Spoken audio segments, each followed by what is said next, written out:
She was never meant to be in the room.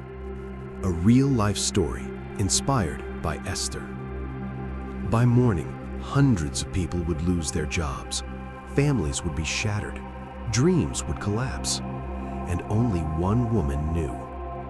She stood outside a glass door on the top floor of the building, heart racing, palms sweating, knowing that what she did next could cost her everything.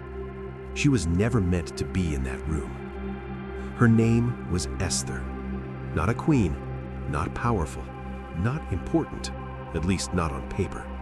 She was an immigrant, a junior employee in a massive company where decisions were made far above her pay grade. She answered emails, filed reports, kept her head down. She was the kind of person people walked past without noticing, but she carried something dangerous, the truth. Late one evening, as the office emptied, Esther stayed behind to finish work. Her screen glowed softly in the dark. Then it happened. An email appeared, sent by mistake, marked confidential, not meant for her eyes. She hesitated. Then she opened it. Her stomach dropped. A policy was being pushed through quietly. Legal language, cold words, but she understood it clearly. A group of workers would be let go within weeks. Foreign staff, contract workers, people without protection. People like her. People with children, rent, no backup plan. Her hands trembled. If this passed, lives would be destroyed. She could close the email, delete it, pretend she never saw it. That was the safe choice. No trouble, no risk, no consequences. But silence would save her and sacrifice everyone else. That night, Esther couldn't sleep. She lay staring at the ceiling, replaying the words over and over. What if I speak up?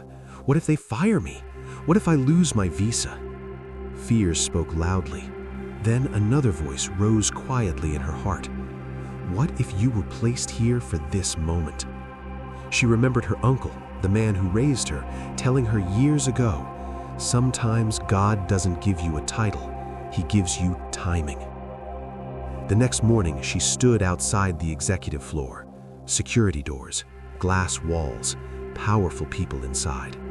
Her access card shook in her hand. She wasn't invited. She didn't belong.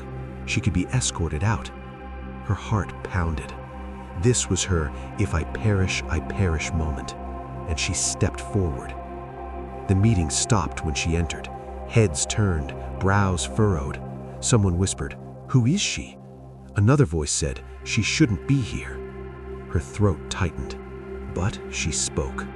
Not with anger, not with accusation, with calm.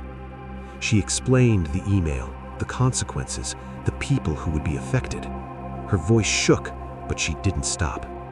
When she finished, the room was silent, too silent.